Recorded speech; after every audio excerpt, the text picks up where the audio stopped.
let's also bring in Lance Moore. Truth be told, we are having some technical difficulties in the world of Zoom. Lance, you can laugh. It's not the first time we've had some technical difficulties with Jim Mora. So if Jim jumps in here at any point, we're going to bring him in because we always love his opinion. But for right now, Lance, thank you for joining us. And let's just get your overall thoughts, preseason game number 3 tonight. If you want my honest opinion, I'm just happy it's over. You know, it's such a different world now in the NFL preseason, right? The starters rarely play, and when they do play, you're only going to get a look out of a certain amount of them.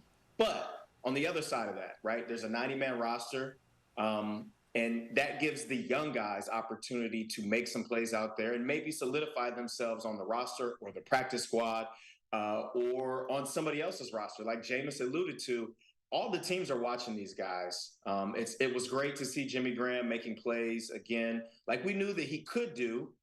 Sometimes you just have to be reminded, and he's a guy that I think has carved out a nice little role for himself come this season in a unit, I would say, in a group that's very, very deep. I would say probably one of the deepest in the National Football League. I just think, you know, being able to get out of the preseason almost completely healthy, that to me is the most important thing.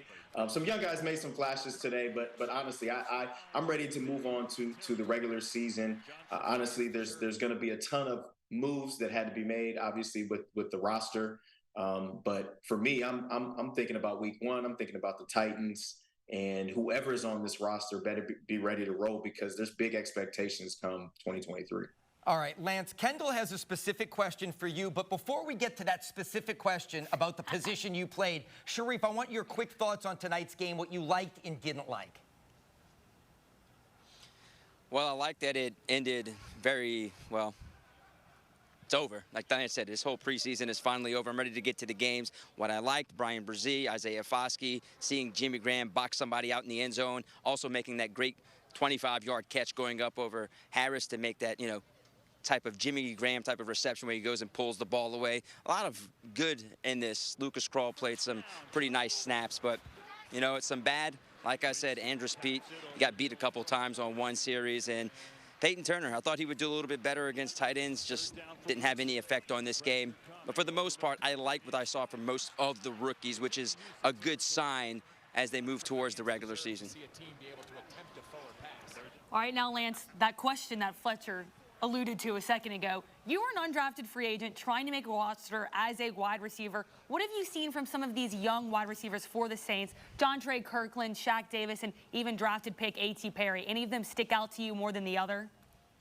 Well, look, I mean, obviously A.T. Perry because he was the guy that was drafted. So he's going to be the one that kind of, I would say, has a leg up on the other two. But all three have made a bunch of plays in the preseason. I mean, guys that look like the moment is not too big for them. Now, there hasn't been the regular season live bullets flying around them. So it's a whole different situation. And when people ask me which of these guys do I think is going to make the roster, honestly, I don't know. I can't tell you.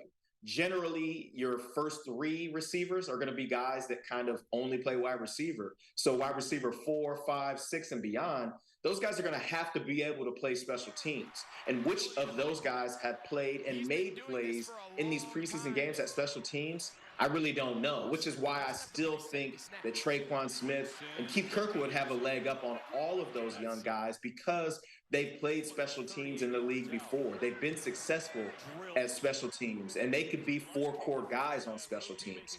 I'm not saying there's not a role for any of the young guys. They could all end up on the practice squad, or they could all end up on the active roster. I really don't know.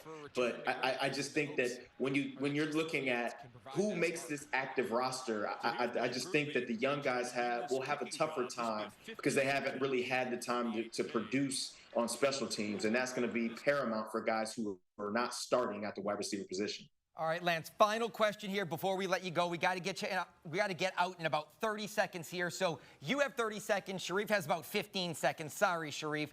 Does this team have swagger? Demario Davis said he sees swagger in this group and in Dennis Allen. In about 20 or 30 seconds, Lance, does this team have swagger from what you've seen, heard, people you've talked to?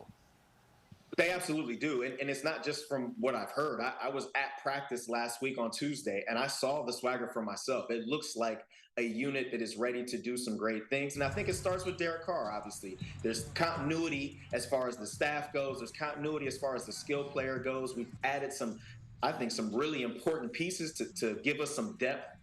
I really think that this team has the swag, and I think they know that they're going to do great things. Now it's a matter of staying healthy, going out and executing, and handling their business starting 2 weeks from today. Sharif, quickly.